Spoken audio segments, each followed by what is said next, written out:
Welcome to our bus. Well, hi, my name's Katie McCrimmon. I'm the keyboardist and backing vocalist. I'm Keith. I'm the vocalist.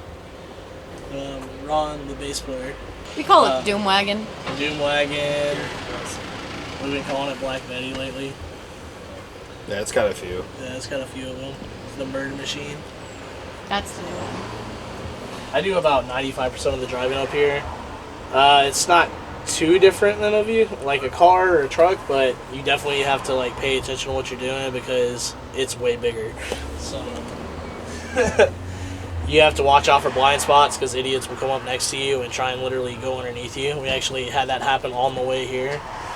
But it's not too bad. The night driving's kind of sucks just because the lights aren't bright enough.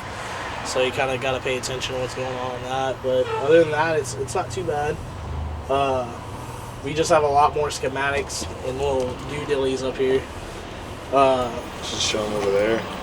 That whole wall is like buttons. So yeah, we have a whole wall over here that's like literally a column. Different buttons to open, close. We actually have, if I can get it working, the stop sign actually works still.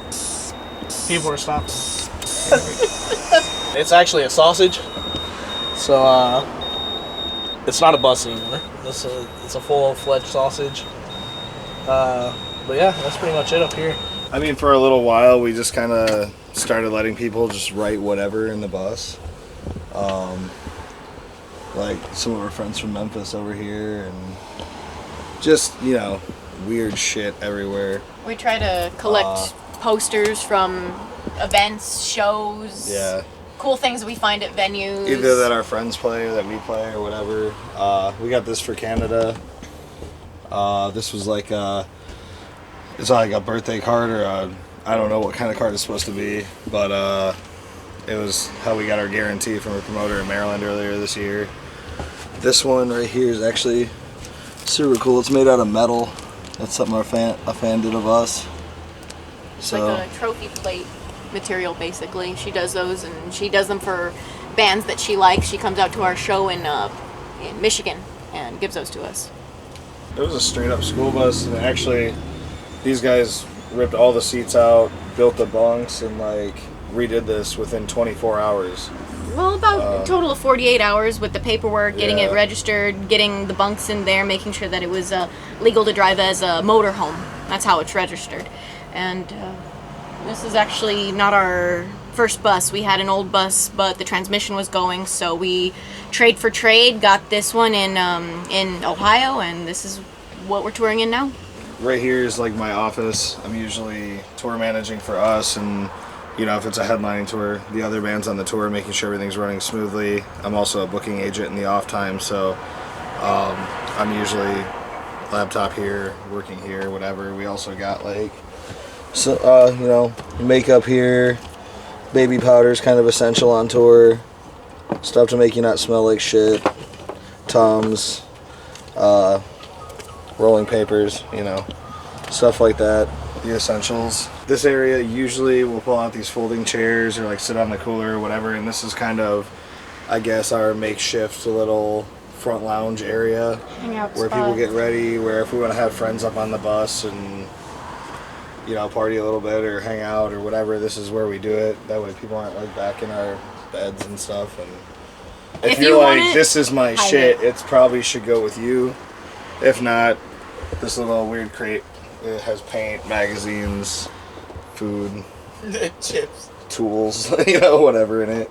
It's kind of a free-for-all in there. Well, since we had to get the bus ready within 48 hours, it was a pretty quick process, but we had to take out all these type of chairs. They were all the way on both sides in the back. They were actually attached to these. Made it a little bit difficult to get them out because they were really in there. Once we cleared out the back of the bus, we ended up doing measurements and building the bunks. We had to make sure that we had enough space for all the members to have some place to rest.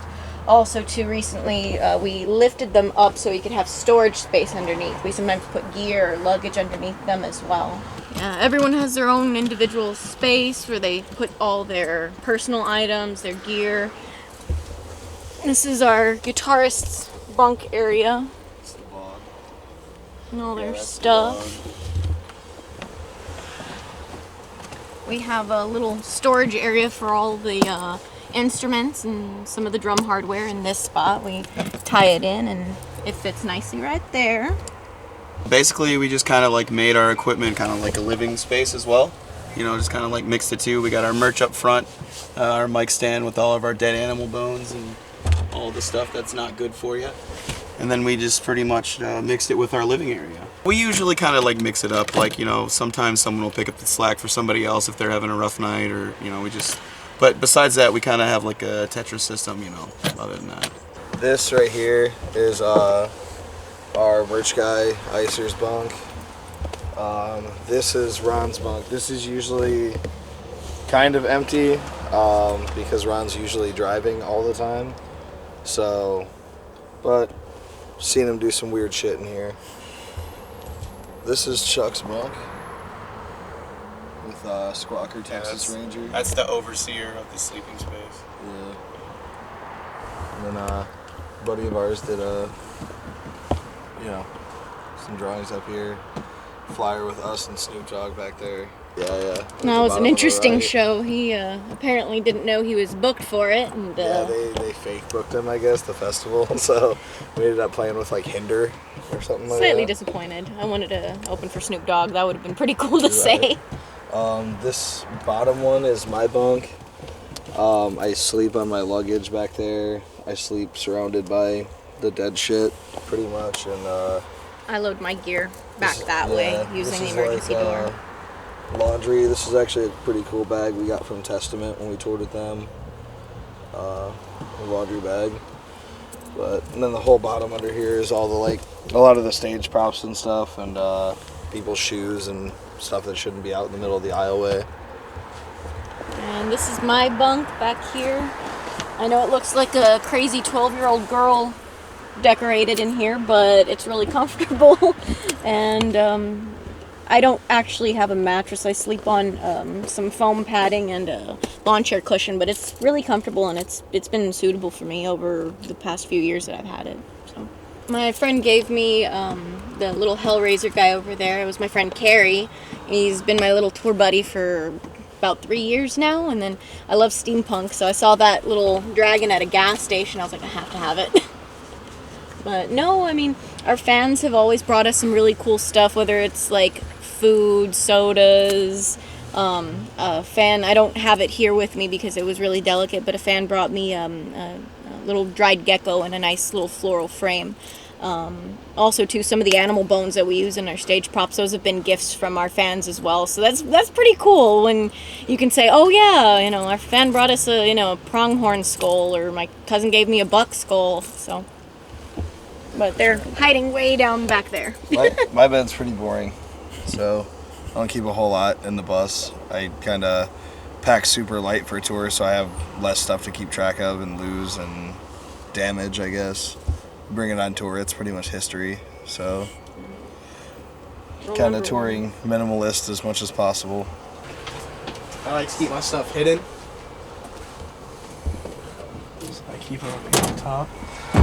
You got a bag of candy.